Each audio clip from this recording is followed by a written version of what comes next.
Jio 5G సేవలు తీసుకొచ్చినప్పుడు 5G smart phone network ఉన్న వారందరికీ వెల్కమ్ ఆఫర్ కింద ఉచిత 5G డేటాను అందించింది. 239 కంటే ఎక్కువ రీఛార్జ్ చేసిన వారందరికీ ఈ సదుపాయాన్ని అందించింది. ఈ ఏడాది జూలైలో ప్లాన్ల ధరల సవరణ సందర్భంగా అపరిమిత 5G డేటాకు పరిమితి నిర్దేశించింది సంస్థ.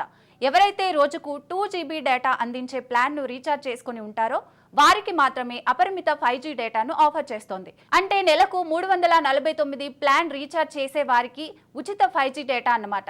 అయితే తక్కువ డేటా ప్లాన్ తీసుకునే వారికి 5G సేవలు అందించేందుకు ఆ మధ్య సంస్థ 51, 101, 151తో బూస్టర్ ప్లాన్ను తీసుకువచ్చింది. తాజాగా ఏడాది పొడవునా అపరిమిత 5G డేటాను అందించేందుకు 601 ఓచర్ను జియో తీసుకువచ్చింది. దీన్ని జియో యాప్లో కొనుగోలు చేసి యాప్లోనే యాక్టివేట్ చేసుకోవచ్చు. అంతేకాకుండా కావాలంటే స్నేహితులకు కూడా ఈ ఓచర్ను గిఫ్ట్లా పంచుకోవచ్చని జియో చెబుతోంది.